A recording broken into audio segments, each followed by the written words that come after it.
तो hello students, क्या हालचाल? बढ़िया एकदम। तो आज के इस लेक्चर में बहुत ही इंपॉर्टेंट क्वेश्चंस लेके आए, बहुत ही जबरदस्त है। इसी टाइप का क्वेश्चंस आपके एग्जाम में पूछा जाता है, ये सब्जेक्टिव में पूछा जाता है। तो सो दोस्त, आप लोग क्या करिए, इसको देखते रहिए, बहुत ही बारीकी से समझेंगे। अगर आप इस चैनल पर अगर आप बने रहते हैं तो फिर आपको सब्जेक्टिव में या फिर क्लास 10th ऑब्जेक्टिव में मैथ्स में कहीं कोई प्रॉब्लम नहीं होने वाला है। सो दोस्त, चलिए स्टार्ट करते हैं। देखिए क्या है कि क्वेश्चन है आपका, दो क्रमागत धनात्मक पूर्णांक ज्ञात कीजिए। मतलब दो गो क्रमागत धनात्मक पूर्णांक ज्ञात करना है। देखिए, धनात्मक पूर्णांक क्या होता है आपको पता होना जरूरी है, और आपको पता भी होगा शायद। देखिए, ये हमारा है संख्या रेखा। संख्या रेखा पे हमारा एक ओरिजिन होता है, जहां से हमारा धनात्मक पूर्णांक और ऋणात्मक पूर्णांक स्टार्ट होता है। इसको हम बोलते हैं जीरो इंटीजर या फिर जीरो पूर्णांक। क्या बोलते हैं? जीरो पूर्णांक। जीरो पूर्णांक, ठीक है। और ये जीरो से राइट साइड, अगर जीरो के राइट साइड जाते हैं तो इधर हमारा 1 2 3 और कहाँ तक जाता है नंबर? प्लस में इनफाइनाइट तक, और इधर माइनस में इनफाइनाइट तक, -1 -2 माइनस में 3।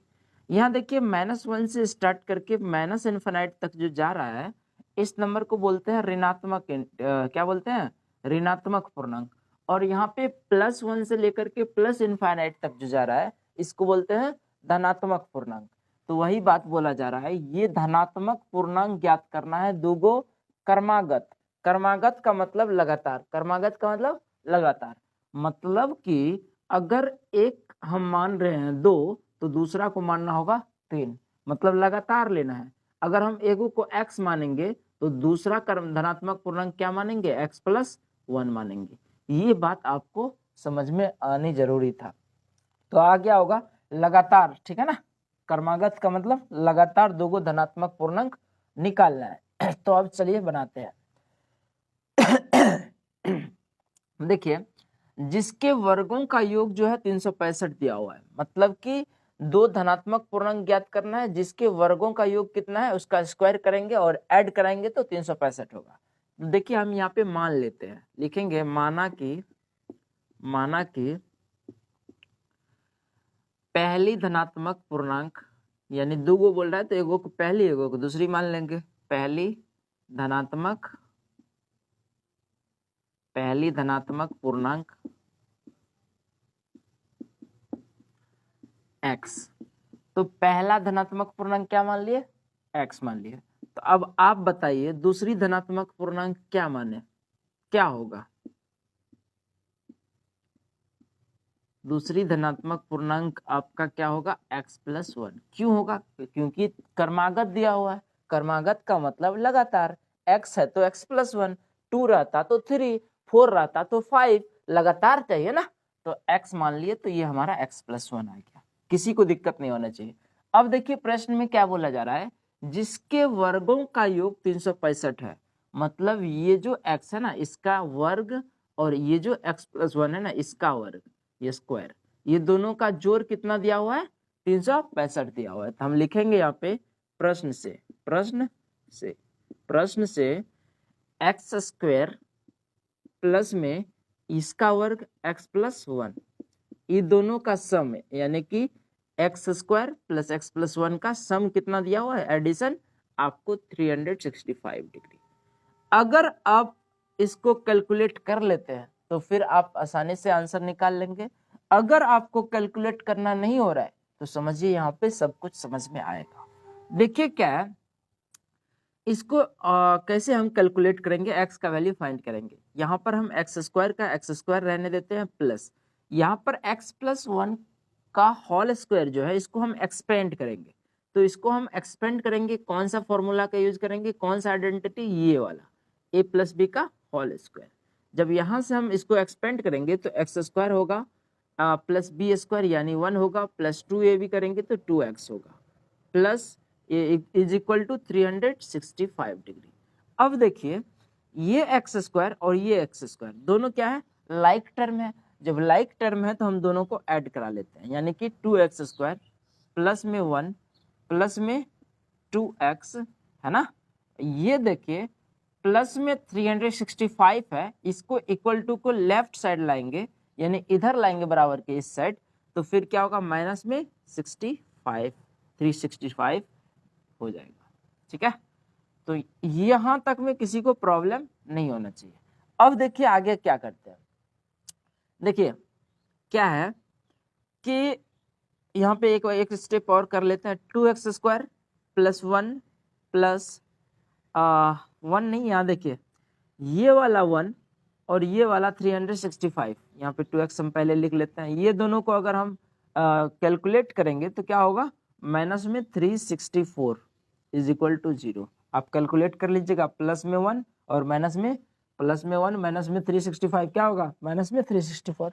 ठीक है देखिए अब यहाँ पर हम क्या करने वाले हैं, दोनों तरफ क्या करेंगे, प्रत्येक पद में, प्रत्येक टर्म में, पद में 2 से डिवाइड करने पर, 2 से डिवाइड करने पर, दो मतलब जितना भी टर्म है ना सब में 2 से अगर हम डिवाइड करेंगे तो कोई दिक्कत नहीं, कर सकते हैं। तो दोनों मतलब कि प्रत्येक पद में क्या कर रहे हैं, 2 से डिवाइड कर रहे हैं। अब इसमें अगर 2 से डिवाइड करेंगे तो बचेगा x², प्लस है तो प्लस। इस टर्म में अगर 2 से डिवाइड करेंगे तो 2 2 कैंसिल होके बचेगा x। इस टर्म में अगर 2 से डिवाइड करेंगे तो यहाँ पर क्या बचेगा, 2 1 जा 2, 1 2 8 4, यहाँ बचेगा 184। यहाँ इसमें करिएगा तो 0। ठीक है, तो ये चीज है। अब देखिए ये हमारा क्या आ गया, द्विघात समीकरण यहाँ पे है। ठीक है ना, क्वाड्रेटिक इक्वेशन। यहाँ पे इसकी बात करें तो ये हमारा क्वाड्रेटिक पॉलिनोमियल है। ठीक है, अब ये क्वाड्रेटिक पॉलिनोमियल को कैसे सॉल्यूशन करते थे, तो 2 रैखिक पॉलिनोमियल में तोड़ते थे। लीनियर इक्वेशन में, लीनियर पॉलिनोमियल में तोड़ना होता था, ब्रेक करना होता था। अब देखिए हम बताए थे इस टाइप का सॉल्यूशन, इस टाइप का अगर वैल्यू आ रहा है कुछ, इसको कैसे सॉल्यूशन करेंगे 0 के इक्वल करके, तो हम बताए थे देखिए कैसे होता है। ये जो हमारा अचर पद है और यहाँ जो हमारा x² का कॉफिशिएंट 1 है, गुणांक, ये दोनों को मल्टीप्लाई कराने बोलते थे। ये दोनों को 182 को जब 1 से मल्टीप्लाई कराएंगे तो हमारा होगा 182, और इसको हम फैक्टराइजेशन करते थे। फैक्टराइजेशन जितना होगा उस फैक्टर को, यानी उस फैक्टराइजेशन को इस टाइप से अरेंज करते थे कि यहाँ पर जोड़ने या घटाने के बाद क्या होना चाहिए, प्लस में x होना चाहिए। तो समझिए क्या, इसको फैक्टराइजेशन करेंगे 2 से 9 टाइम, 2 से 1 होगा, फिर कितना होगा 7 से 13 टाइम में हो जाएगा। अब देखिए इसको हम लिख सकते हैं 47 टू जा 14 और 13। अगर हम 2 नंबर ले लिए और ये दोनों को अरेंज कर लेते हैं यहाँ पे, तो क्या हो जाएगा, प्लस, अगर हम यहाँ पे 14 माइनस 13 करेंगे तो यहाँ पर क्या हो जाएगा, x बच जाएगा। 14x माइनस 13x करेंगे तो x हो जाएगा। अब देखिए इसको कैसे करते हैं, x² प्लस, क्या हम इस x को 14x माइनस में 13x लिख सकते हैं, बिल्कुल लिख सकते हैं। आप घटा लो x होगा, माइनस में यहाँ पे 184 है, इज इक्वल टू 0। अब देखिए ये दोनों टर्म में x कॉमन है तो x प्लस 14, यहाँ पे ये दोनों टर्म में माइनस में 13 कॉमन है तो x प्लस 14 बचेगा इधर। ठीक है, बराबर 0। अब देखिए माइनस के इस साइड एगो टर्म और माइनस के इस साइड दूसरा टर्म, ये दोनों टर्म में गौर से देखना क्या कॉमन है, इसको हम हटा लेते हैं। ये दोनों टर्म में अगर आप गौर से देखेंगे तो x प्लस 14 दोनों टर्म में दिख रहा है, तो यहाँ पे हमारा x प्लस 14 कॉमन आ जाएगा।